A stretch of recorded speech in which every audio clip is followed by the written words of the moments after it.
जय जगन्नाथ साଙ୍ଗमाने आउ गोटे मिनी ब्लॉग को आपण माने स्वागत। सकाळ मु उठी जाइतली और सब काम सारू सारू ऑलमोस्ट मोर 12टा बाजिबा परे देखंतु 12टा बाजी को 20 मिनिट अछि और सबुदिन रोसे मसे मोर आसिक रोसे करे बहुत खरा हेतला माने ऑलमोस्ट खरा दिन स्टार्ट हे गेलनी जेमती सेमती ही फील होची। तो मां कहतली आज टिके मीठा पलो बनिया पई मु जाइतली रोसे घर को देखंतु मीठा पलो पई गोविंद भोग राइस तो बहुत ही भलो। आमर तो ओडिया घरे कानिका ही कहती किंतु एठी जो गोविंद भोग राइस से जो मीठा कानिका भलिया जोटा बना हुए तार ना किंतु से कानिका कहती सेटा को से बासंती पल्लव बोधी कहती सेटार प्रोसेस टिके अलग देखो एमती चाउल को भल भाव धोई नहीं तादरे मु किसी अदा ग्रेट करके देछि और कलर पई बासंती कलर माने येलो येलो होची बासंती कलर तो ब्राइट येलो जोटा सेति पई से माने यूज करंती माने जोटा हम नेचुरल टर्मरिक हळदी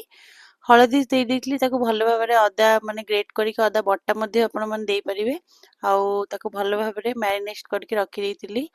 तापर देखंतु घियो नै जाइछि एटा मु देसी घियो रे बनेबी और घियोटा किंतु ओडिसा रे मो मां हाथ रे बनेकी पठेइतला। घियो रे मु काजू किशमिश हल्का करी भाजी देइछि जेमति बेसी न पडिबो हल्का करी भाजी की मु अलगा रखि देबी। भाजी सारा पर से ही कढ़ई रे मु कौन करी जो चाउलटा को मैरिनेट करके रखी सेटा पूरा सीम आंचरे भल भाबरे गोटे एरोमेटिक स्मेल आसबा पर्यंत भाजिबे। हाँ देखिए हाई रे जमती तल न लगी पोड़ी गले एक्चुअली तार से जो एरोमेटिक स्मेलटा पळेबो। चाउल कहीं भाजती पूरा पल्लो गोटे गोटे हुए टेस्ट मध्य बढ़िया आसे निश्चय ट्राए करेंगे। एठी देखंतु पूरा मु सीम आंचरे चाउल भाजिकी गोटे बढ़िया स्मेल आसला परे जानबे जे चाउल भाजिबा दरकार नहीं एठी स्टॉप करिया को पड़िबो पूरा आपण लो हीट ही मेंटेन करिवे पूरा भाजिला बेले। पल्लव नॉर्मली तो सबुदिन हुए नहीं किंतु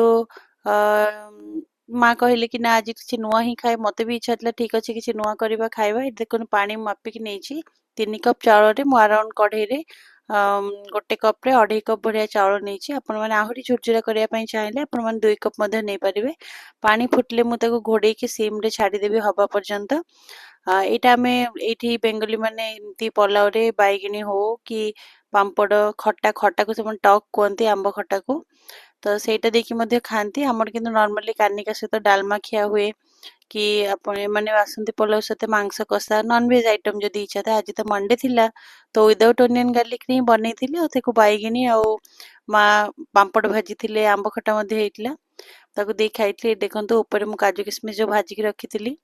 ସେଇଟା ଦେଇଦେବି ଆଉ ଚିନିଟା ମୁଁ ପାଣି ଯେତେବେଳେ ଦେଇଥିଲି ସେତେବେଳେ ହିଁ ଚିନି ଲୁଣ ମାପିକି ଦେଇଦେଇଥିଲି ଏଇଟା ଘୋଡ଼େଇ ଦେବା ପୁରା ଝୁରଝୁର ହେବା ପର୍ଯ୍ୟନ୍ତ ଏମିତି ଗରମରେ ହିଁ ଟିକେ ଟାଣ ରଖି ଆପଣମାନେ ଘୋଡ଼େଇକି ତାକୁ ଛାଡ଼ିଦେବେ ଡିଷ୍ଟର୍ବ କରିବେନି। ପଲାଉ ମୋ ରେଡ଼ି ହେଇଯାଇଛି ମୁଁ ଯାଉଛି ଖାଇବି।